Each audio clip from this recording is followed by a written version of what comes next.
নমস্কার, আমি লোপামুদ্রা ঠিক সময় মতো হাজির হয়ে গেছি তোমাদের দরবারে সঙ্গে নিয়ে Emami healthy and tasty smart balance immunity boosters cooking oil presents রাঁধুনি।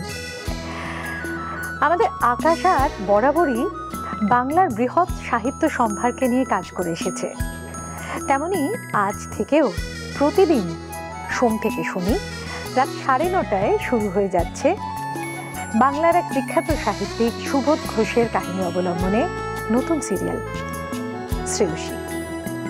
সেই শ্রেয়সীকে বন্ধু তো করে নেবেন রাত 9:30 থেকে, তার আগে যদি আমি আলাপ করিয়ে দিই ওকে আপনাদের সঙ্গে, কেমন হয়? হ্যাঁ, ঠিক ধরেছেন, আজ আমার রাঁধুনির হেসেলে এসে গেছে পর্দার শ্রেয়সী। প্লিজ ওয়েলকাম অর্কজাকে আমরা পেয়ে গেছি আমাদের মধ্যে। আজ তো অর্কজা, বন্ধুদের সঙ্গে রাত্রিবেলা 9:30টার সময় থেকে তুমি এক নতুন রূপে, কিন্তু এখানে সম্পূর্ণ ভিন্ন রূপে রাঁধুনি, হাতাখুন্তি নাড়ার বিষয়। যদিও এটা হাতাখুন্তি নাড়ার বিষয় বোধহয় খুব একটা নেই, দেখতে পাচ্ছি না, কিন্তু শ্রেয়সী রান্না করে তো। শ্রেয়সী রান্না করে, কিন্তু অর্কজা একদম রান্না করে না। অর্কজা রান্না করে না, কিন্তু আজ যখন আমার এই দরবারে এসে পড়েছে, প্লাস ও যখন শ্রেয়সী হয়ে উঠতে চলেছে, চরিত্রটা নিজের অন্তরে বসিয়ে নেবে, তখন তো এগুলোর সঙ্গে একটু পরিচিত হতেই হবে। তাহলে আজকে শ্রেয়সী আমাদের কি শেখাচ্ছে?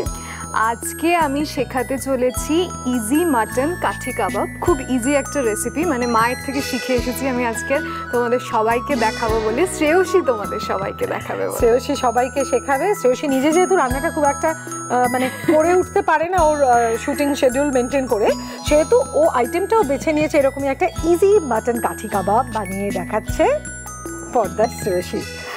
আমরা দেখে নিই এই কাঠি কাবাব বানাতে কি কি উপকরণ লাগছে।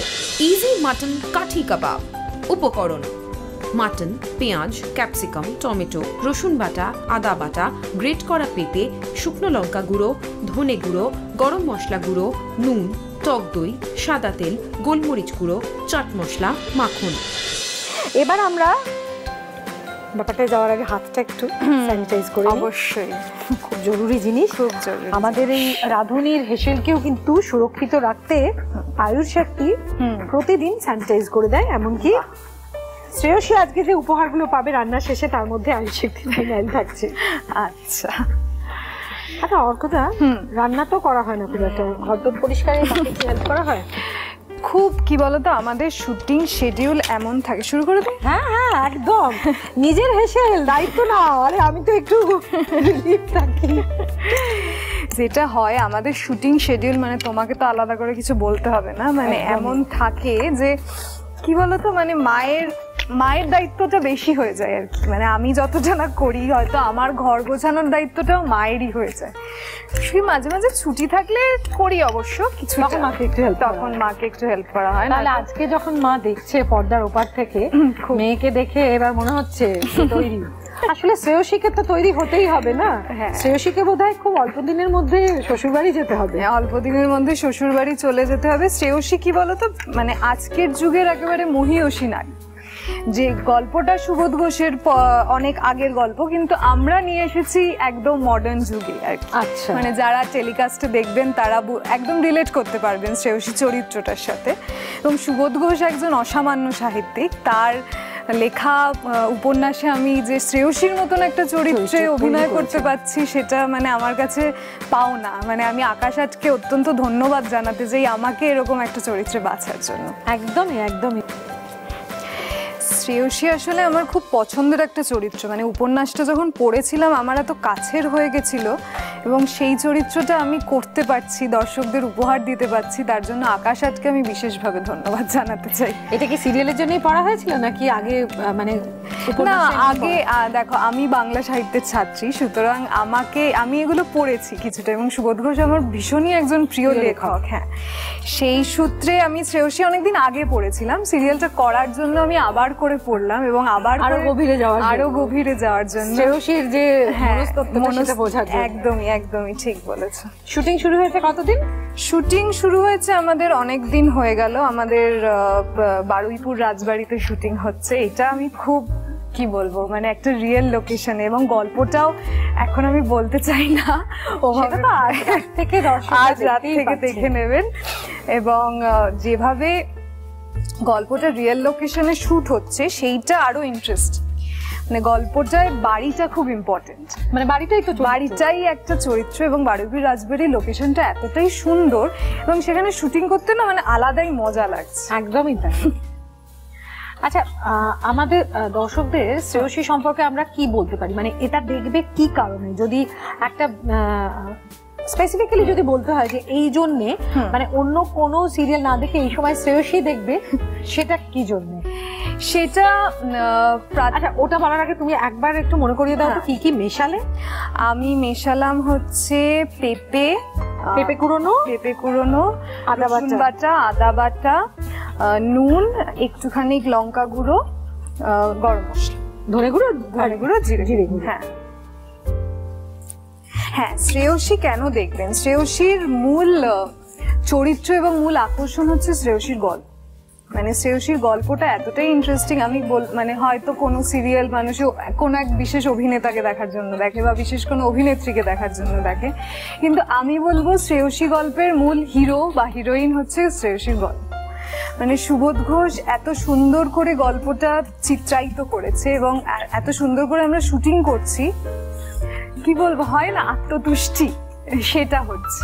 এবং সবাই খুব ভালো, সিরিয়ালের কন্টেন্ট তো খুবই ভালো, সেই সঙ্গে মানে নারী চরিত্রের যে সূক্ষ্ম বিশ্লেষণ, মানে সুবোধ ঘোষের কলমে এটা এত সুন্দরভাবে উঠে আসে, সেটা মানে যারা না দেখবে আমি তো বলবো সত্যিই মিস করবে। আর আকাশ আটকে সত্যি মানে ওর মতন আমিও ধন্যবাদ দেবো, তার কারণ আকাশ আটের পক্ষেই সম্ভব এরকম মহান সাহিত্যিকদের সাহিত্য কীর্তিগুলোকে পর্দায় তুলে ধরা, যেখানে আমিও সমরেশ মজুমদারের গল্পে সুযোগ পেয়েছিলাম এরকম একটা চরিত্রকে চিত্রায়ন করার জন্য, সমরেশ মজুমদারের সাতকাহন।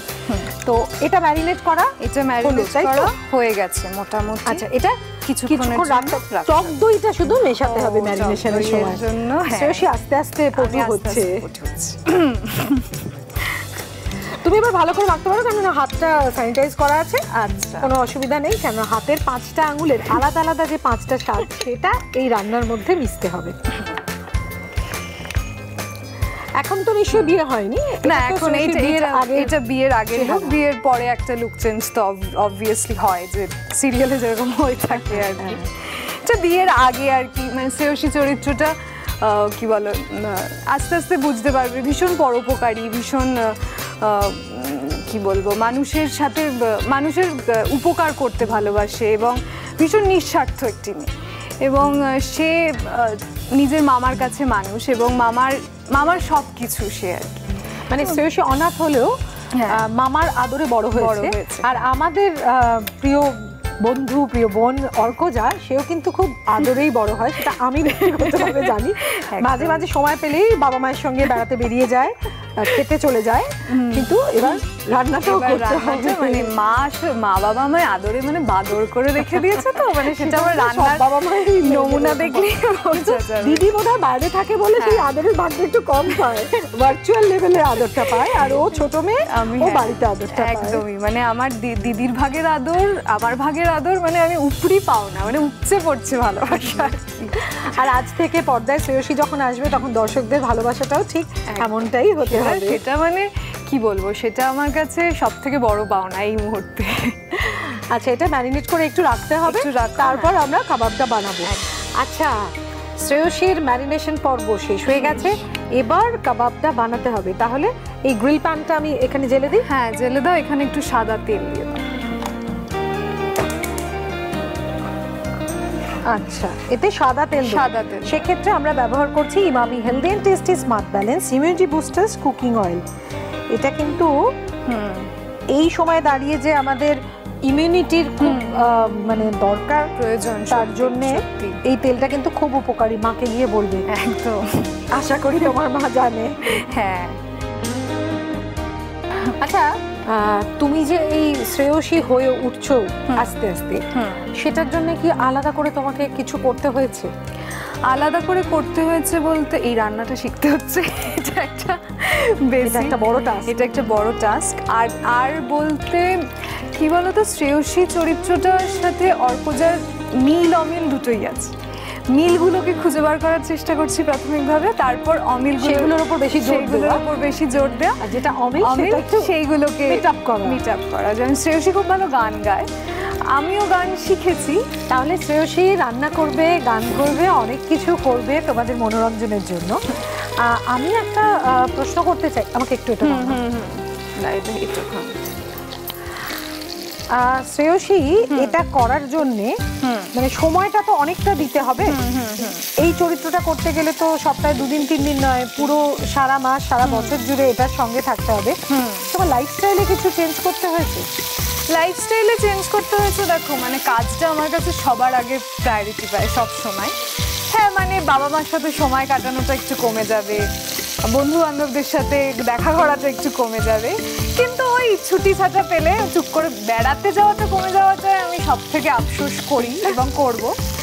আর এটার জন্য তো মানে এইটাতেই পুরো ইনভলভ থাকার জন্য তোমাকে নিশ্চয় অন্য মানে আগে যা যা কাজ করছিলে সেগুলো তো এখন সেগুলো আপাতত তো বন্ধ করতেই হবে, এটা কারণ এটা এমনই একটা চরিত্র, মানে এটার সাথে আমি অন্য কিছু করতে চাইও না, এটাতেই স্বপ্নের চরিত্র। একদম, তার জন্য মানুষ বোধহয় সবটাই পারে। একদম একদম।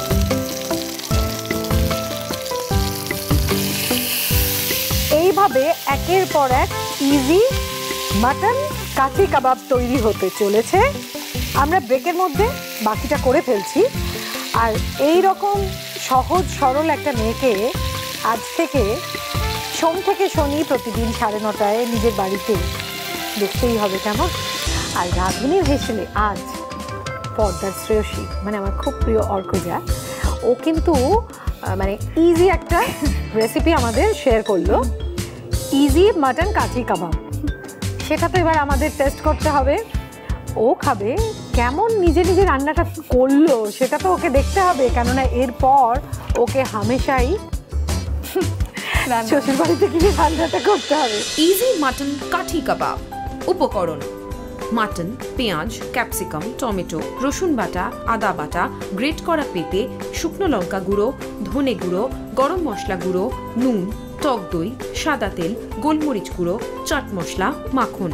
প্রথমে একটা পাত্রে মাটন, রসুন বাটা, আদা বাটা, গ্রেট করা পেঁপে, শুকনো লঙ্কা গুঁড়ো, ধনে গুঁড়ো, গরম মশলা গুঁড়ো, নুন, টক দই দিয়ে ম্যারিনেট করে নিতে হবে।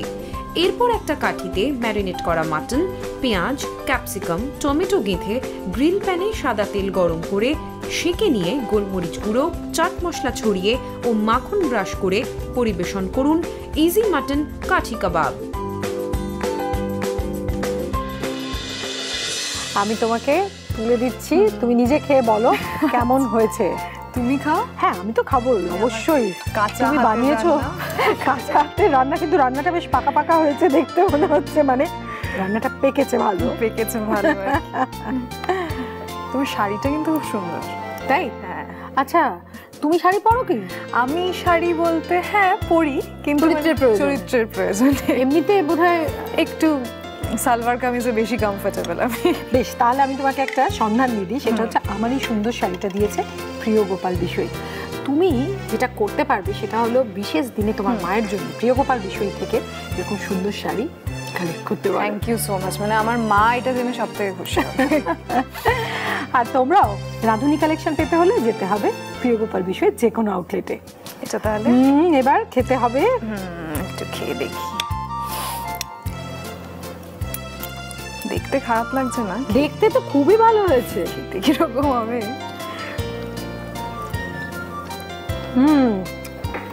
এটা গোলমরিচ দেওয়া হয়েছে না? গোলমরিচ শেষে যেটা অ্যাড করলাম, বাটার অ্যাড করলাম, চাট মশলা অ্যাড করলাম। বেশ ভালো গো, বেশ ইন্টারেস্টিং হয়েছে। Thank you. তোমার কাছ থেকে এটা শোনা মানে আমি কি বলবো, মানে আমি নিশ্চিন্ত হলাম, একটা বোঝা নেমে গেল। আমি নিশ্চিন্ত করতে পারছি তোমাকে, শ্বশুরবাড়িতে গিয়ে লোকজনের মন জয় করে নেবে অনায়াসে শ্রেয়সী। এমনিতেই আজ থেকে রাত 9:30টায় শ্রেয়সীকে তো সবাই পছন্দ করবে, এটা আমি বলতে পারি। কেউ দেখতে ভুলবে না সোম থেকে শনি আকাশের পর্দায় শ্রেয়সী। এত সুন্দর রান্না আমাদের শেখালি, খালি হাতে আমি ফিরতে দেবো না। আমার এখানে আসা মানে অনেক উপহার, সেগুলো কি কি আগে দেখে নিই। Emami healthy and tasty smart balance immunity boosters cooking oil. পক্ষ থেকে আপনি পেয়ে যাচ্ছেন দারুণ একটা গিফট হ্যাম্পার। আয়ুর শক্তি ফিনাইল ও আয়ুর শক্তি মার্বেল কেয়ারের পক্ষ থেকে আপনি পাচ্ছেন একটি আকর্ষণীয় gift hamper. Assure opalware and home appliances এর পক্ষ থেকে আপনি পেয়ে যাচ্ছেন দারুণ একটা gift hamper. Tilda basmati rice এবং পাঞ্জানি পাস্তার পক্ষ থেকে আপনি পেয়ে যাচ্ছেন আকর্ষণীয় একটা গিফট হ্যাম্পার। সানকুইকের পক্ষ থেকে পাচ্ছেন একটা চমৎকার গিফট হ্যাম্পার। বি রাজ ভারতের পক্ষ থেকে আপনি পেয়ে যাচ্ছেন একটি আকর্ষণীয় গিফট হ্যাম্পার। আর থাকছে মিয়ামারের পক্ষ থেকে একটা দারুণ কেক। আর এই যে এত সুন্দর সময়টা আমরা কাটালাম, এক ছবি ये तो बनता है ना, ছবি তো বানতে একটা ছবি তুলি। এবার আমরা দেখে নেব আজ রাঁধুনিতে নীলাদি তোমাদের জন্য কি টিপস রেখেছে। প্রতিদিন আদা খাওয়া রক্তের গ্লুকোজ স্তরগুলি দক্ষতার সাথে পরিচালনা করতে সহায়তা করে। উপরের তালিকা কিন্তু এখানেই শেষ নয়, তুমি পাচ্ছ পিঠে বিলাসীর 5-5টা ফুড ভাউচার। তুমি তোমার বাবা মাকে প্রিয়জনদের নিয়ে পিঠে বিলাসীর দক্ষিণ কলকাতায় যে আউটলেটটা রয়েছে, মানে রাসবিহারী কালীঘাটের মাঝখানে, ওখানে গিয়ে দারুণ দারুণ খাবার ট্রাই করতে পারো। ওখানেও কিন্তু নতুন নতুন রেসিপি শিখতে পারবে, যেটা তুমি কাজে লেগে যাবে আমার ভীষণভাবে। দারুণ সময় কাটালাম আমরা, গল্প, গান, সেই সঙ্গে খাওয়া দাওয়া সবকিছুই হলো। আমার তো দারুণ লেগেছে, তোমার কেমন লাগলো? আমার তো খুবই ভালো লেগেছে, থ্যাঙ্কস টু ইউ। মানে আমি এইভাবে রান্নাটা করতে পারলাম, তোমার সাহায্য না পেলে পারতাম না একদম। না, আস্তে আস্তে শিখতে হবে, আস্তে আস্তে শিখতে হবে। এবং আপনারা অবশ্যই শ্রেয়সী দেখুন, আশা করছি। রান্নাটাও করতে পেরেছো ওই শ্রেয়সীর জন্য। শ্রেয়সী কিছুটা সময় তোমার মধ্যে ভর করেছে, তাই করে ফেলেছো। আশা করছি শ্রেয়সী একেবারে পুরোটাই আমার ওপর ভর করে যাক, যাতে দর্শকদের ভালোবাসা আমি পাই। এবং আপনাদের ভালোবাসায় আপনারা অবশ্যই দেখুন শ্রেয়সী 9:30 আজ থেকে আকাশ 8-এর পর্দায়। আশা করছি আপনাদের খুব ভালো লাগবে। নিশ্চয়ই ভালোবাসবেন সবাই শ্রেয়সীকে। তার জন্য প্রতিদিন সোম থেকে শনি রাত 9:30 আকাশ 8-এর পর্দায় দেখতে হবে শ্রেয়সী। আর হ্যাঁ, প্রতিদিন দুপুর 1:30টার সময় আকাশ 8-এর পর্দায় রাঁধুনি দেখতে একদম ভুলবেন না। Emami healthy and tasty smart balance immunity boosters cooking oil presents Radhuni, সোম থেকে রবি দুপুর 1:30টায়।